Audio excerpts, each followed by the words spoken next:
काल पहिलाच दौरा कल्याणमध्ये झाला. फक्त शाखांना भेटी दिल्या, पण तिथे सभेचं रूप आलं.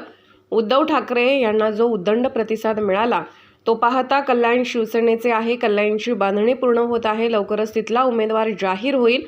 जो निकाल दिला गेलाय त्याविरोधात संपूर्ण देशात संताप व्यक्त केला जात आहे. विधानसभा अध्यक्ष यांची अंत्ययात्रा काढल्या जात आहेत. यापूर्वी असे कधी झाले नव्हते. विधानसभा अध्यक्ष ही व्यक्ती निपक्ष असते, पण नार्वेकर यांनी हे सगळे सोडून दिले. या निकालपत्राची चिरफाड करणारी एक पत्रकार परिषद उद्धव ठाकरे हे जनतेच्या सभागृहात घेणार आहेत. वरळी येथे 16 तारखेला डोम सभागृहात उद्धव ठाकरे पत्रकार परिषद घेणार आहेत. पक्ष आहे म्हणून दौरा केला जातोय. तुमचा मुख्यमंत्र्यांचा पक्ष आहे तो चोरलेला पक्ष आहे. स्वतःचा पक्ष स्थापन करण्याची हिंमत दाखवावी. कोणी काकाचा पक्ष चोरतो, कोणी दुसऱ्याच्या बापाचा पक्ष चोरतो. दिल्लीचे यांचे जे 2 अनावरस बाप आहेत त्यांच्या जीवावर हे पक्ष चोरत आहेत. मग एकनाथ शिंदे असो की अजित पवार असो, त्याने स्वतःचा पक्ष काढावा. अरविंद सावंत हे 2 वेळा जिंकून आले आहेत. त्यामुळे त्यांनी तिकडे लोकसभा लढवायची तयारी दाखवली तर त्यात काय चुकीचे झाले? ती सीट आमची आहे. एक केंद्रीय मंत्री नारायण तातुराणे यांनी शंकराचार्यांबद्दल एक भूमिका व्यक्त केली. जसे ख्रिश्चन धर्मात पोप महाराज असतात, मुस्लिम धर्मात त्यांचे धर्मगुरू असतात, तसेच शंकराचार्य आमच्यासाठी आहेत. धर्माचे मार्ग दाखवतात. पण हे कोणी जे भाजपचे मंत्री आहेत त्यांनी शंकराचार्यांचा अपमान केला. त्याबद्दल भाजपने 22 तारखेच्या आधी हिंदूंची माफी मागावी. यांनी काल कल्याण लोकसभा मतदारसंघात प्रथमच दौरा केला. माननीय उद्धवजींनी फक्त काल शाखांना भेटी दिल्या आणि ज्या ठिकाणी शाखांना भेटी दिल्या त्या प्रत्येक ठिकाणी जाहीर सभेचं स्वरूप आपोआप प्राप्त झालं. हजारो लोक, शेकडो शिवसैनिक प्रत्येक ठिकाणी जमले. अमरनाथ असेल, कल्याण असेल, डोंबिवली असेल, कळवा असेल, या प्रत्येक ठिकाणी कल्याण मतदारसंघामध्ये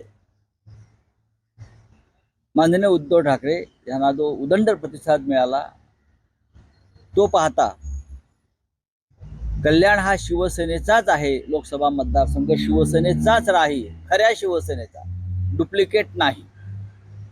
हे काल पुन्हा एकदा स्पष्ट झालं आणि कल्याणची बांधणी होत आलेली आहे पूर्णपणे.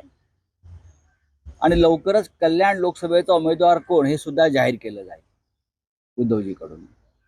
मी ते आज यासाठी आपल्या समोर आहे. जो निकाल शिवसेनेसंदर्भात विधानसभा अध्यक्षांनी दिलेला आहे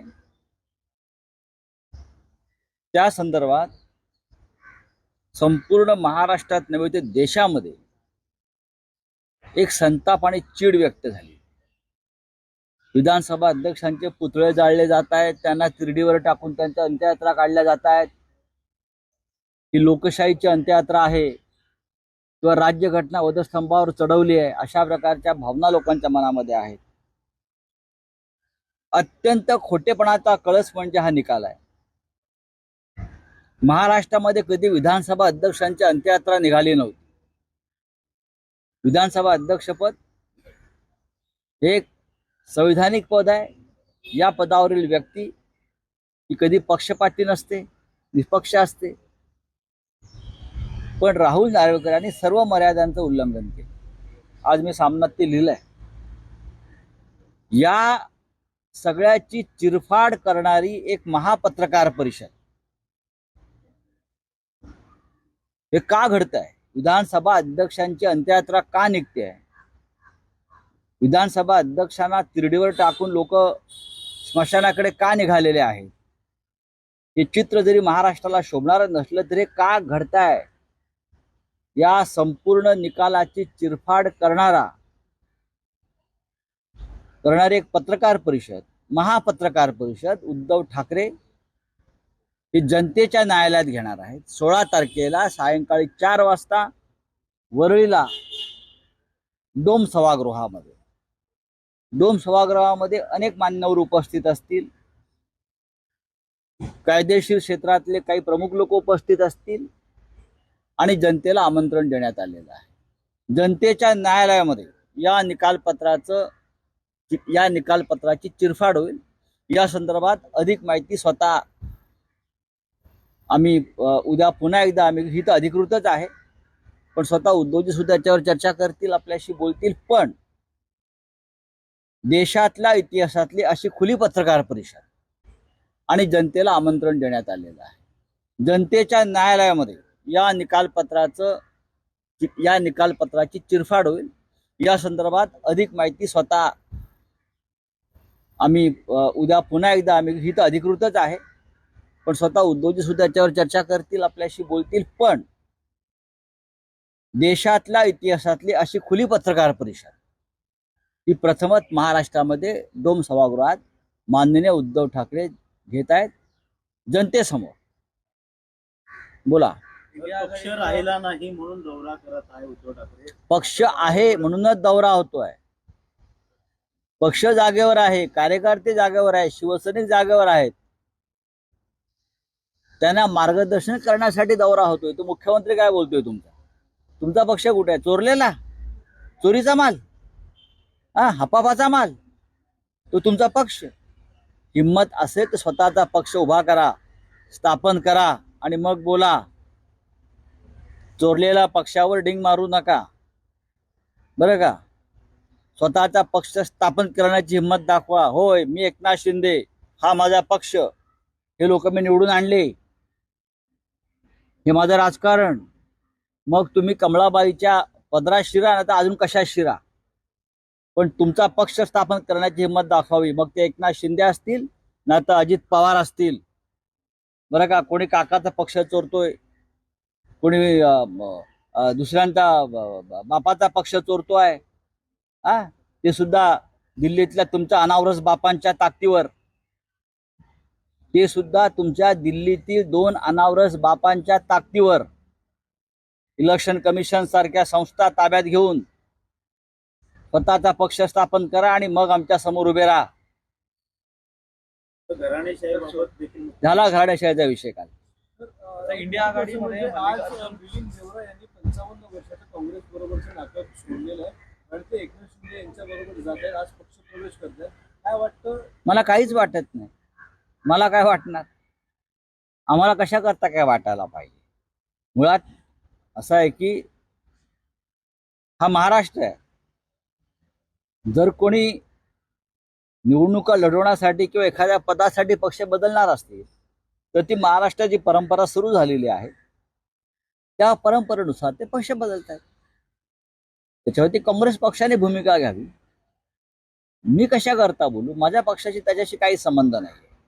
अरविंद सावंत यांना उमेदवारी देणार हे अरविंद सावंत हे त्या विभागाचे विद्यमान खासदार आहेत. 2 वेळा निवडून आलेले आहेत ते. त्याच्यामुळे अरविंद सावंत जर तिथे शिवसेनेतर्फे निवडणूक लढणार असतील तर त्याच्यामध्ये चुकीचं काय आहे? ती जागा परंपरेनं शिवसेनेची आहे. त्याच्यामुळे अरविंद सावंत तिथे लढतील. मुंबईमध्ये जेथे जेथे शिवसेनेचे खासदार निवडून आलेले आहेत त्या जागांवर शिवसेनेचे उमेदवार हे निवडून येतील. केंद्रातले एक मंत्री, मला वाटतं त्यांचं नाव नारायण तातू राणे, महाराष्ट्रातले आहेत ते.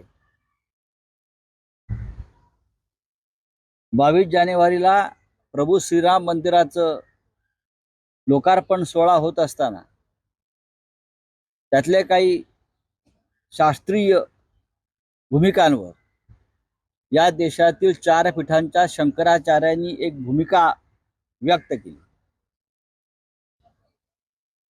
त्या भूमिकेसंदर्भात मतभेद असू शकतात, पण जसे ख्रिश्चन धर्मियांचे पोप महाराज आहेत व्हॅटिकनला बसतात, मुस्लिम धर्मियांचे जामा मशिदीचे इमाम आहेत महाराष्ट्रात, देशात अन्य काही धर्मीय असतात, त्यांचे प्रमुख असतात, तसे आमच्या हिंदू धर्माचे 4 पीठांचे शंकराचार्य हे आम्हाला नेहमी मार्गदर्शन करत असतात.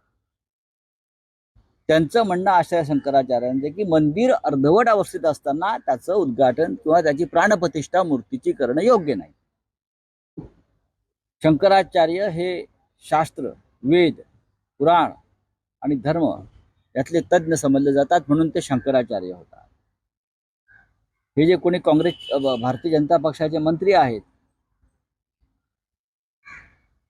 त्यांनी शंकराचार्यांचा अपमान केला ते असं म्हणतात, शंकराचार्यांना काय कळतं,